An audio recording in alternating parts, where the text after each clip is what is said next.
Barber Connect, I was throwing up in the toilets backstage 10 minutes before I was going on because I was so nervous. And I did it and it was easy. And after 10 minutes in, I was like, why am I so scared? Yeah. But because I care about what everyone thinks, that's where the anxiety comes from. And I was so nervous, I cut my client, which was my son at the time. I cut him on stage. That's not gotta be bad. not one cut, but two That's cuts. gotta be bad. So this is what I'm saying.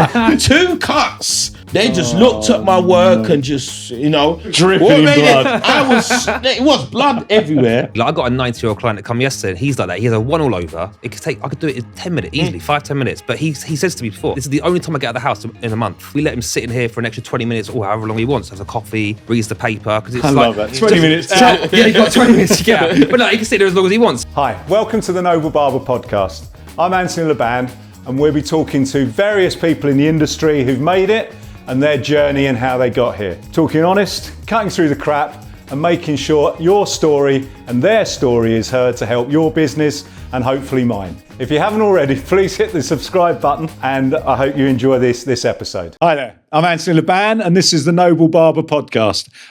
Part 2, I'm still here with Sid the Barber and with Blade cut, sorry. Blade cut Barber. I told you, I said this right at the beginning. I'm going to write your names down because I forget everyone's name. I'm so sorry. But I did warn you. I told you I was going to get it the wrong way around somehow. You did. I wanted to start off with really kind of how you two met, because I think it's really a nice fact of our industry. So how did this all come about? Yeah, so like I think we started liking each other's stuff on Instagram. On Instagram, yeah. So first. 3-4 years ago, I was looking at your work because I wanted to learn a bit more Afro hair. So yeah, we were just liking each other's stuff. And then I think both of us noticed that we were both going to Barber Connect. Yeah. You were doing, were you doing a fade? I was doing Barber Connect. I was doing a competition. I done the Andis Barber and Creative Barber competition that time, and he was going and doing one of the stands or something. Yeah, I think he was with Modern Barber, wasn't you? Modern Barber on the pods? That year I was with Shave Factory. So I think I was just cutting for the Shave Factory stands. Okay. And then we just met up there, chatted. Yeah, met up, kind of linked up, and then it was weird. It's just like after that, every other show we'd message each other as well. Like, you come to the show, yeah? No, we'll go together. We have. But I would say it's definitely got stronger on because I see him at all the shows, and I feel like that's how it goes up. Not just with Sida, but there's other barbers that it's been the same thing. Come through that as well, though, I think. It's been the same thing. I would come with a few people, you would come. And I think it's just about like, obviously we're friends and that, but like you want to share each other's work. So like when I'm cutting hair, I've got someone who's definitely videoing me. Yes. I can put that on social media later. Yeah. Tag him in it. You know what I mean? And it's all about like sharing each other's stuff. And that's how it's ended up. I'm going to the show. He's cutting, and I'm like, Sida, I've got videos. Got some footage on you, mate. Vice versa. Yeah. And then end of the day, so and so. Oh, by the way, this is my mate. And I'll send it to him. Like that's happened a good couple of times. And the same thing with gone on. Yeah, Sid, I've got these videos here. I sent them through to him, and then he's used them on his content, and then we'll bounce off each other like that. But then you'll tell it with 3-4 people I do. Then we all meet each other, and then over the years, it's just got like it's kind of got crazy now because we've got a community now of people that are all around us now. So and every time we go to the events, that's the same. And it's about supporting and help each other now. I mean, like last year I was looking at doing a course. I didn't know where to go. Obviously, you're the Afro Barber of the Year 2 years in a row now. So I messaged you and you were like, come down, do a little day course.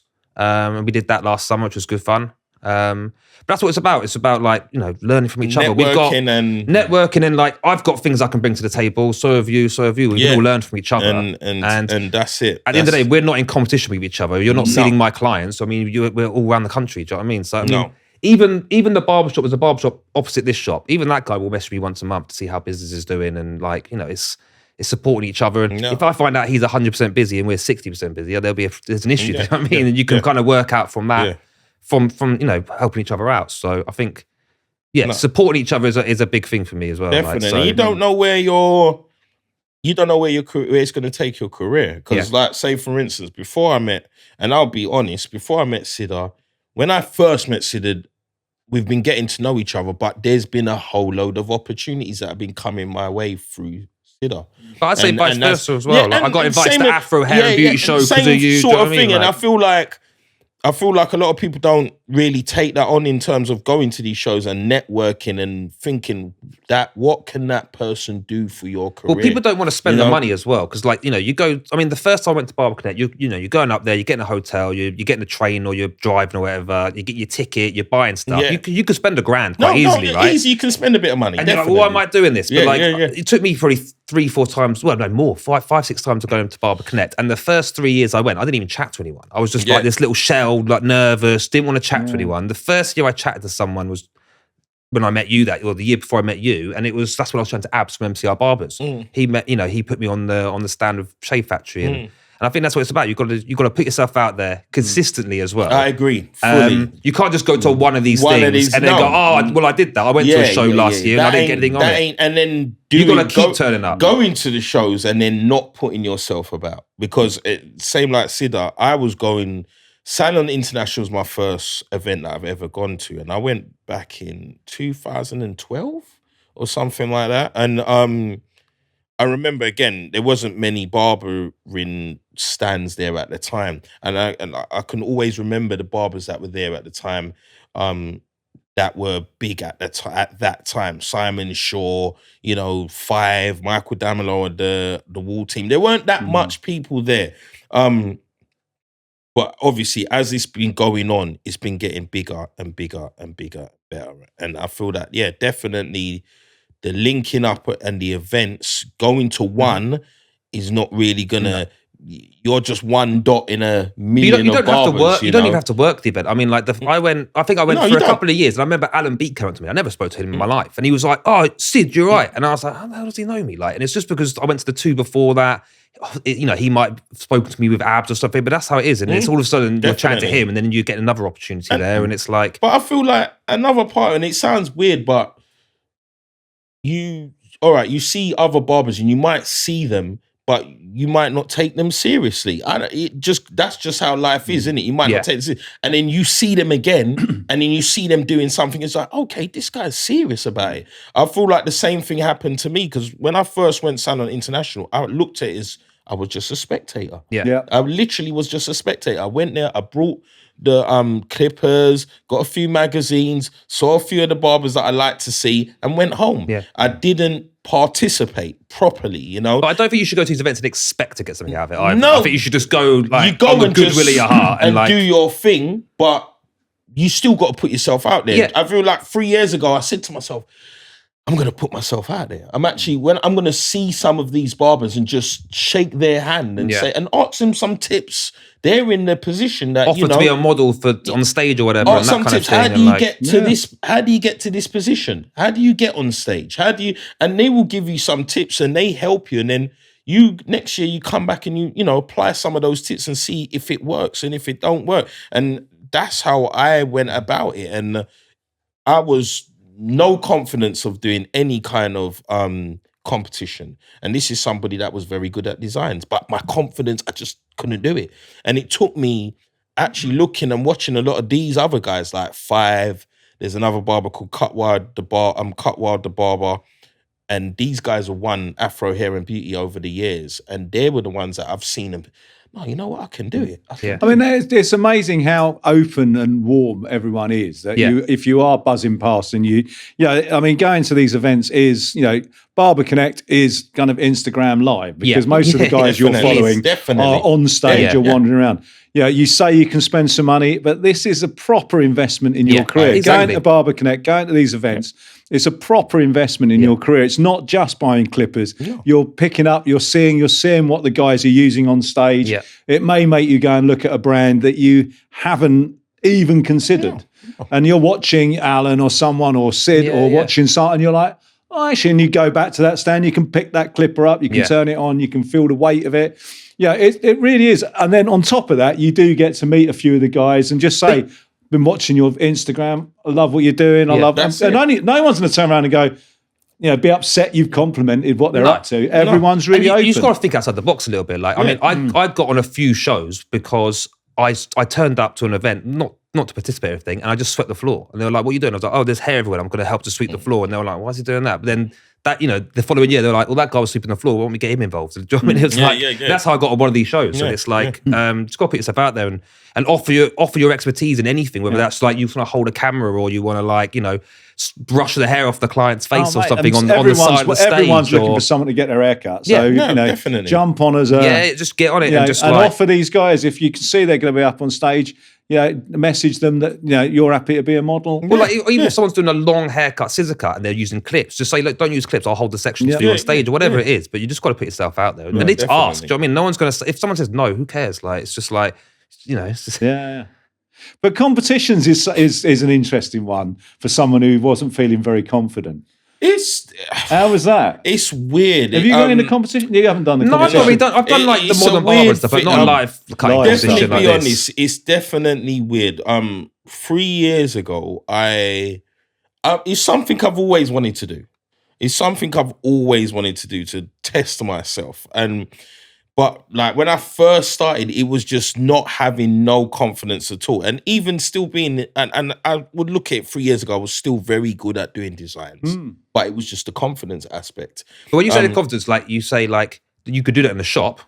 Yeah, exactly. Every day, but like the second you're doing it in a different environment. But you got the sweating hot neck and a dry tongue. That's it. But you do it every day. Even in the shop, there will be times in the shop when you can get pressured. Like I'm doing design, but I want it to come out very good, and then it might not come out exactly how you want it, and then you've got a whole group of other customers that are looking at you and just, what is it come out good or did it come out good? So I feel that's the original pressure, but. Being on the stage and then watching a whole load of people watching you do it, who are in the industry as well and are also experts in it. And then I'm a perfectionist when it comes to that too. So again, it's even worse. It's like I go to the competition trying to, and it sounds weird, but I go to these competitions, believe it or not, because I can't do these haircuts in the barbershop. I actually can't. I can't get away with them in the barbershop. Like. To be fully creative how I want to be, I can't do it. I can't do it. I can only do it in these competitions. So when I first started, it was originally, I want the perfect piece for you guys. And now when I go and do it now, I do it because I want to showcase something wow factor for the crowd. And that's the God's honest truth. But that's all the confidence in you really going that you've stopped now, you've moved into full performance mode. Yes, that's what it is now. Now I've got the confidence. It feels like now... But you've not learned anything from doing it. You've only learned that you can do it on stage. That's it, And now you kind of properly enjoy it. But and you've cut on. You've certainly cut on stage a lot. And it's funny. First one? Was that tough? 3 years ago? Yeah, really tough. And then my biggest fear is stage fright and social anxiety, believe it or not. And this is what I find ironic, because I'm up for the Social Barber of the Year and I have major social anxiety. Because here is my stage. Like, I feel fine here. Like I said earlier, I've got the other barbers here, I've got my back, I feel safe. The second you go out in that environment, it's like, whoa, like... so it's like the first time I did it I was throwing up. I mean, believe it or not, that first year at Barber Connect, I was throwing up in the toilets backstage. 10 minutes before I was going on because I was so nervous. And I did it and it was easy. And after 10 minutes in, I was like, why am I so scared? And then the next time it happened again. Third, fourth time didn't happen. And then I got asked to do a bigger stage and and then slowly, I just got better and easier. But it's like we were saying earlier, I think you only get that anxiety because you care. If I didn't care what anyone thought about my haircut, I'd be confident as anything. I'd just go on stage. But because I care about what everyone thinks, that's where the anxiety comes from. It's because I want it to look good. It's like if my daughter's doing a school play, which I'm anxious for her because I'm like, is she going to muck up or what's going to happen? Because I'm I love her and I want her to do well. And I think it's the same thing with Barber. I think I love it. My kids are at school plays. I don't really like it, but my daughter doesn't like me being there. But you've really, both of you gone. I think it's really interesting that you kind of gone from top of your fields, really skilled, gone through the mill, taught, learned, achieved, and then you stand in front of an audience and and your fear factor that it's all going to leave you. And I think you're right. It's because you do care. I think that you want it not to go well, you want it to go brilliantly. I've always wanted to do certain designs or styles. I would say the way I would look at it, a lot of people say designs, but I don't look at it. I would always say I want to put my art on the hairstyle. Well, your last one, people were coming over with their phones and they were taking pictures. And that's why I always go for that. And it's a weird one. And again, shout out to Cut by Manos. We went to Salon International. I think it might have been 2015. And my co-worker, again, Vince the barber, I'd done the design on his hair. And I'd done something really standout. We went to Salon International. This was the first time we had a whole crowd just snapping the design. And a load of people say, who done it? And then like my co-worker was like, it's him, he done it. And a whole load of people, I think about 20, 30 people that day. And that was the day he said, class, like, you've got to do this, bro. Yeah. You've got to go on stage and do this. Show these people your design work, because we had a whole load of people come up to us today about Vin's design. And then, like what I said, from that day, I kind of just slowly made the steps towards that. But the other thing is, like, you're going on, you're nervous and you're sweating, and then the first 10 minutes is a bit iffy, and then you kind of get on with it. Yeah. Then how good do you feel when you finish? No, the buzz. You feel so good. You feel like you've achieved something. I feel super good that you've even done the work. The work's come out. That last piece that I did Greatest British Barber Bash. I actually came third this year, the start of the year, but it was one of my best pieces that I think that I've done on stage. But then it's art and it's perception. You know what I mean? Again, but it got third place. He didn't win, but I was so happy with it. Yeah. And I still got a podium finish, which I was still happy with because I loved the work so much. I done Greatest British Barber Bash last year, the end of last year, and I didn't plan it. I went in there nervous as hell, and I ended up just freestyling it. And I'll be honest, I was not happy with that piece at all. And that piece ended up winning. Yeah. So you never know. You never know what's going to happen and what someone else might see. Yeah. I see it and I'm be like, this is crap.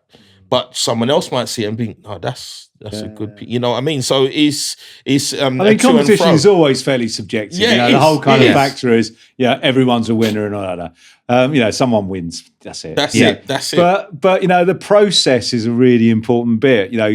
Whatever you're doing, going through the process, however badly it goes first time, it means you got something to build on. But even applying for it, I mean, how many barbers are in the country and how many enter competition? That's it. 1%? Do you know what I mean? So you're already in the top one. The last just by entering 3 years, my first year I done 2.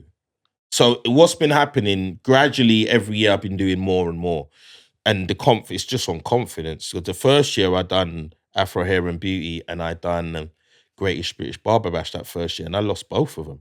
I actually, Afro Hair and Beauty, I went on stage and I was doing my freehand razoring, what I normally do, and I was so nervous, I cut my client, which was my son at the time. I cut him on stage. Not one cut, but 2 cuts. Gotta be bad. So this is what I'm saying. 2 cuts, and I'm getting judged by MD, 5 slider cuts. They just looked at my work and just, and what made it even worse is, and it's the truth, what made blood. It was blood everywhere. And what made it even worse is I saw everybody's work and I thought I knew I could do better than this. And that's what spurred me on to come back the next year, believe it or not. It was that loss. And then it was just like, I'm better than this. Yeah. And then I come back the next year and I got third. And then I come back the year again after that, I got first. So it was just, it's a progression. And I don't really feel that you may have the skill, but it's about refining it. And once you refined it, and I've never had a mentor in competition. And I saw a lot of guys that are coming in there with mentors. So they're prepping hairstyles and I didn't know that. Like, so when I done my first competition, I went there I thought I had half an hour to just do a normal haircut, you know what I mean? So my guys come with a fat afro and I've got half an hour. Even HD cuts in it to me, goes, he's got too much hair in it. And I'm like, I didn't everyone know. Else is like 90% done. Yes, it's all done. So again, this is what it took me a few years. That's it. You had to learn. I mean, I think the learning process I think it's always really brave when you're going on stage because you're doing it publicly. Definitely. You're doing all your learning in front of everybody else. Yeah.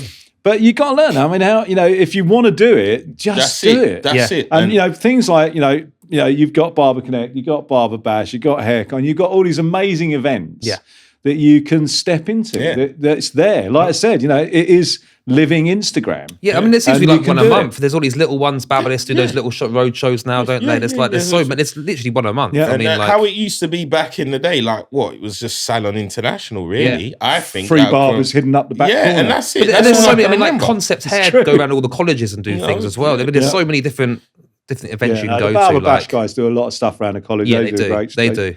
But you see, that leads us all back to kind of the kind of social media. This is real content. I mean, hey, listen, pictures of haircuts, all well and good. That's great. And if you do something really exciting and really interesting, brilliant, post it, love it. It can wear you down a little bit. You suddenly sit there and you find you're looking at you're looking through and it's the same haircut 15, 16 times with essentially the only thing that's different is you can see the wall behind them is a different colour. Yeah. But that's going out to these things and being there for real events, these real social events that you can then cover. Yeah. That's what I think. I just think you got to live it. And the barber industry is something you can live. And social media is always changing as well. Five years ago, that was what was on Instagram. That's what I was posting every day. Pictures every single day. That's what everyone was doing. There was no reels. It was just posting pictures of a haircut. And then people got bored of it. So everyone's going content directly a story. Everyone's coming with a story now. You know what I mean? It's changing, and everyone's trying to tell a story instead of you just posting a bog standard haircut. Yeah, you know what I mean. It's definitely changed. Social media has changed, and like what you said, going to these events, it makes it more than just you're cutting in the barbershop. And I feel that it gives more inspiration too. Yeah. And passion. Because I always notice when I go to these events, I come back and it's not just the tools and everything, but you have a buzz. Yeah. I saw that haircut. I want to try that out. I want to see, I saw this guy doing this technique. I want to try this out. And there's a lot of different... That's really when you're fizzing after that. You come back and you're like, I really want to try that. That's how I... and obviously and that's worth the train for. Oh, yeah. Yeah, there's different elements to it. Like, you got your tools, you got your kits, you got all of that. But like the whole thing, the whole package. Yeah. You've seen somebody, you've taken some skills off them. You've basically sat with somebody for 45 minutes and you watched them cut. We said it earlier, didn't we? You've taken content of other barbers. You've brought tools. You've even got some insight on business. And then you come back and you're inspired and you're passionate again. Because we all lose that passion. And I think like after 3-4 months, you go to another event. And I said, it's boost that passion again. I think in a barbershop, especially if you're in a small barbershop, you're only going to see those 4 walls. Yeah. Where is your inspiration going to come from? You can't get it behind the screen. Once you're doing that for a year, person, your head's going to be spinning. And that's just a year. Yeah. So you doing that, and I've seen some barbers, I've got barbers in my area of Lewisham, and they don't attend these events. But they've been in these barbershops for 10 years. So I'm like, where do you get your energy from? Where do you get where you can continue doing the job? Yeah. Because that's where it is for me, is getting that fire, getting that passion from these events. Yeah. And then bringing that energy back to your shop, and you bringing it to your clients. Yeah.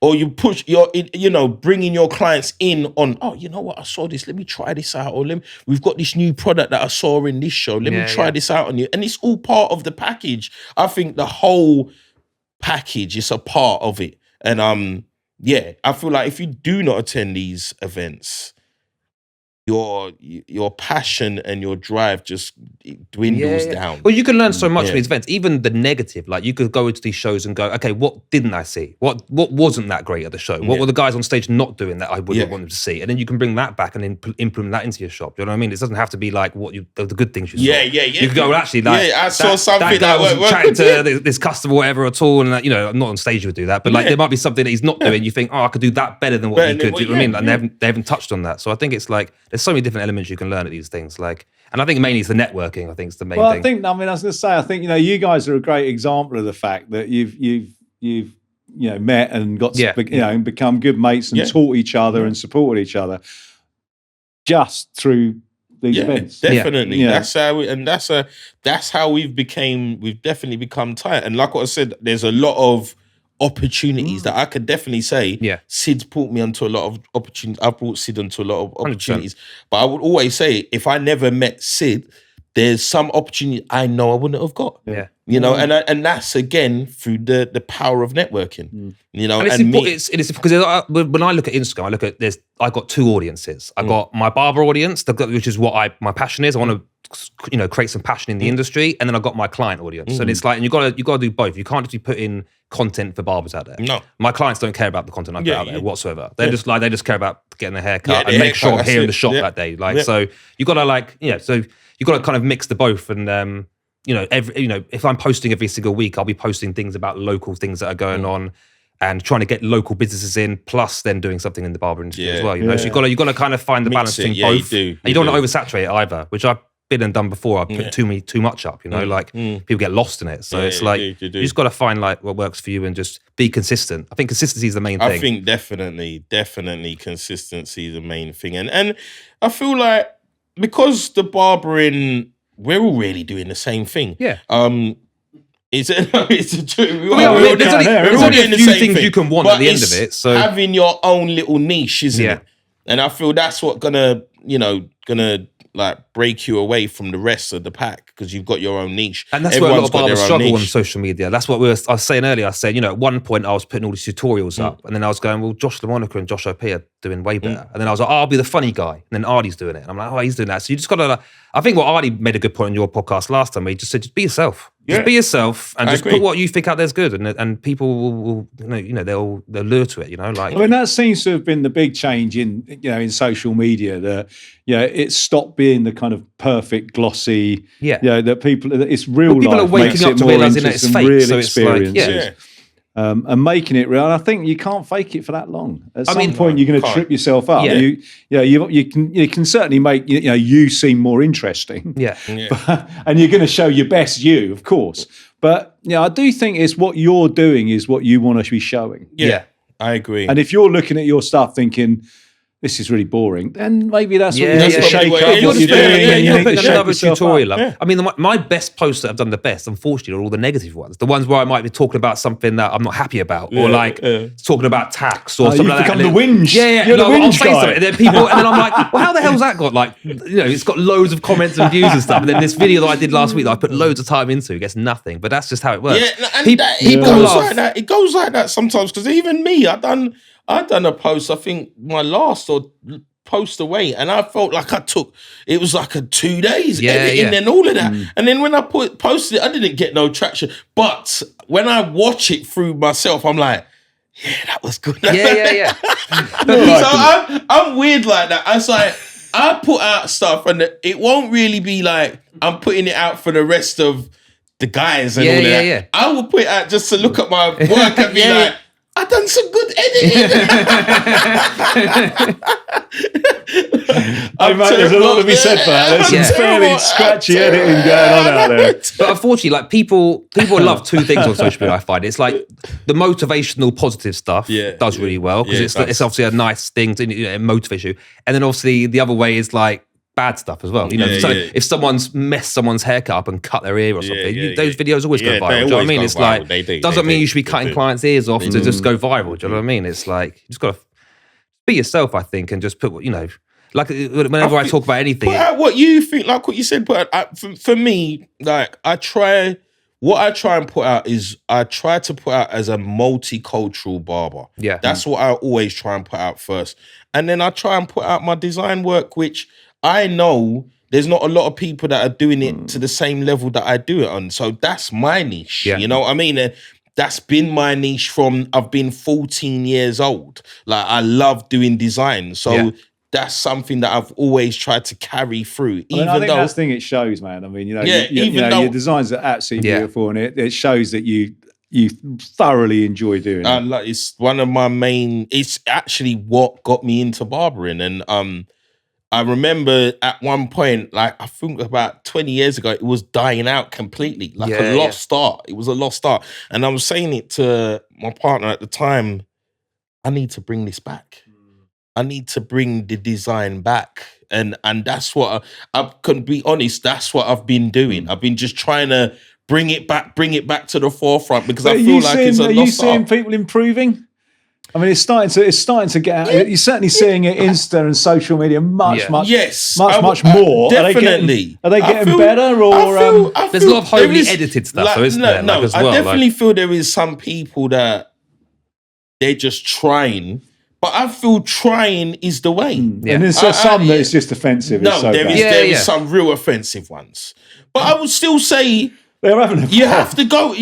You have to have a go if you want to get better. And if you don't, I feel like the first couple ones are always going to be like those horror stories that we see on Instagram. They're, like, even me, I've had those. I've had a few of those ones where it started well and it ended horribly. You know, and that's when you just wait for the school holidays and you do it on a 10-year-old. It's all part of, and again, like what I said, it's partly part of who are you gonna start doing this with? Who can you practice with? So I would always say it's the kids. Yeah. You can only practice with the kids. And obviously I had boys, so I was lucky. So I got to mess around with their hair for years and actually get good. Kids. Yeah. And actually get good.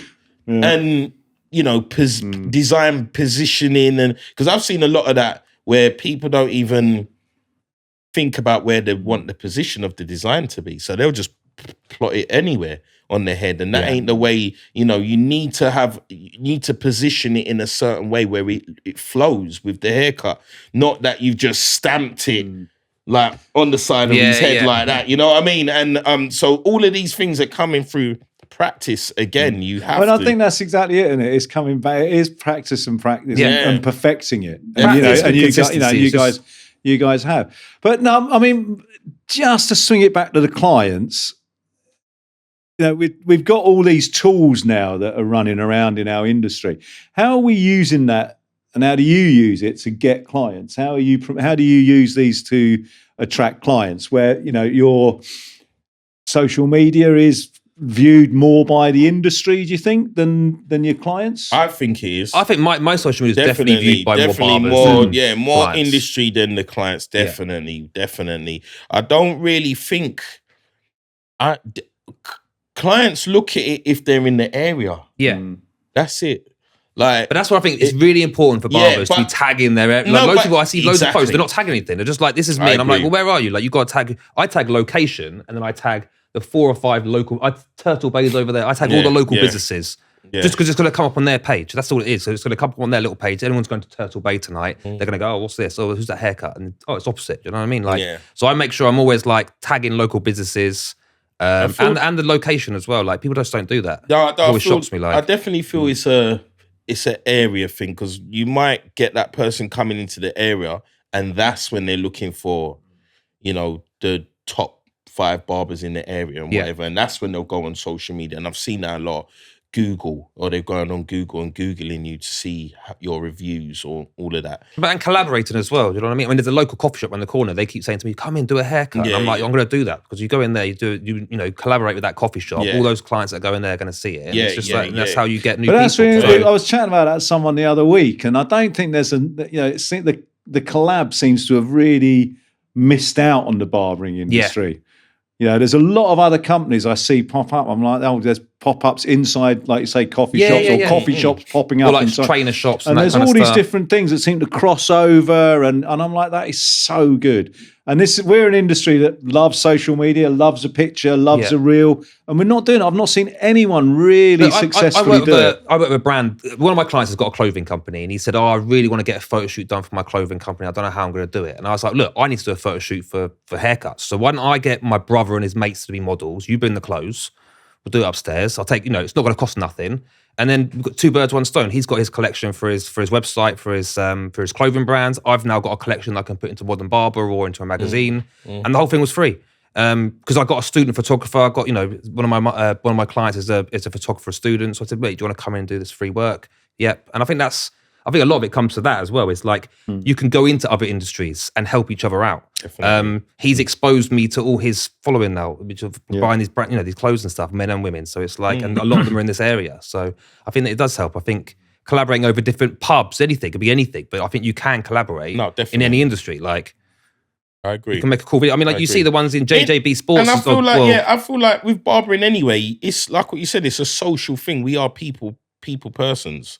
So it should be able to cross over to most, especially like retail stuff. Anything in fashion. You know what I mean? It should easily cross over. You're directly conversating with the people directly, you know. So, you know, and it definitely is like if you're not like a barber with personality, kind of shows straight off the bat, you know what I mean? Like, you know, a bit standoffish and you don't really want to talk. And I feel majority of barbers, you got to have that outgoingness and just being able to kind of just talk to people and break them down. So yeah, definitely. And collaborate with other barbers as well. Like if me and we could do a collaboration, right? And it's like, all it's going to do is we're going to teach each other something on that photo shoot. And then we're collaborating, and you know, we're both barbers that are trying to a piece of the barber industry. So we're going to help each other out and expose it. Do you know what I mean? Even more, just like this is today. We're all going to obviously my followers, all that kind of stuff. Have you found anything particularly that you kind of suddenly brought you a real influx of clients, and you're like, oh, blimey, where'd that come? And you can see what's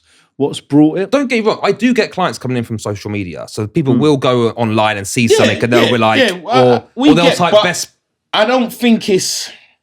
I've got booking system on social media, and that works too.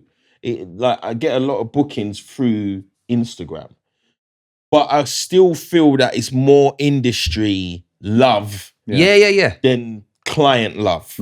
Yeah, you know what I mean? I think you've got to. I mean, like one thing I'd done was I'm on every single platform. I don't use everything, but I'm on TikTok, you know, X, whatever it is, and I make sure in my bio that I say one of the best barbers in Surrey or something like that. If you go on Google right now and type Best Barber Guildford, my website comes up, not Jack's, but my website comes up. Then all my different accounts come up because I'm putting in Best Barber Guildford.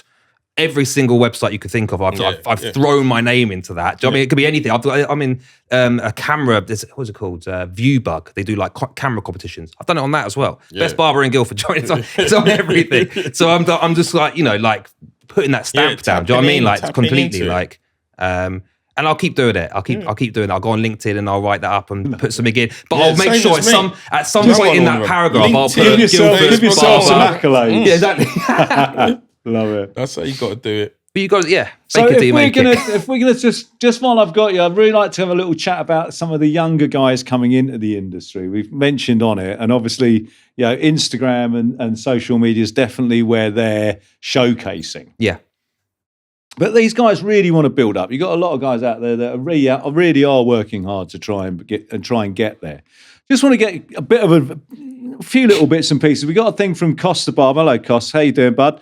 We've got what would you think the expectation for new barbers coming into it? And I get, you know, Costa is saying, what do you think they should be expecting to be paid?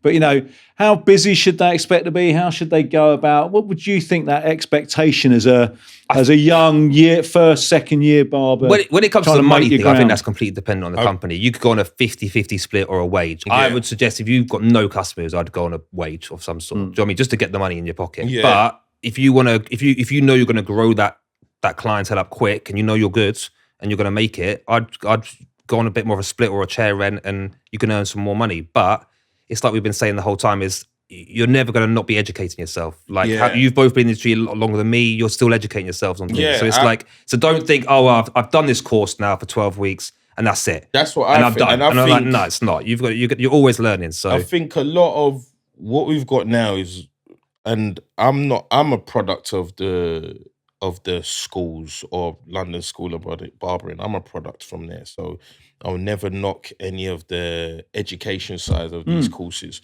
But I went in there 15 years experience in Afro barbering before I did that. So, and built a clientele base already. And I'm coming from 50%, 50% and having to build a clientele from scratch. And that ain't easy. And so it was kind of harder than a lot of what these young barbers have to go through now. I know a lot of them, they come into a barber shop and they have a head barber that's kind of funneling them a few cuts every day. And that's how they make a build up. With my time, it was you had to just go out there and you're trying to, oh, mate, look, come in, I'll get your haircut. And even then, it was a $5. Yeah. You know, it wasn't nothing. So, and that's where I've come up from. So I would say for them, it's definitely first about putting your head down and building up a clientele base first before anything else. Like, you're talking about renting a chair. Like what you said, wages or percentage, you start that way, but you're directly being in there daily as early as possible, earlier than the barbers. You're there before the barbers. Like, you're there before. You're saying hello to every person that walks in that shop. You're leaving last. You're trying to get any and every customer that you can get at that time.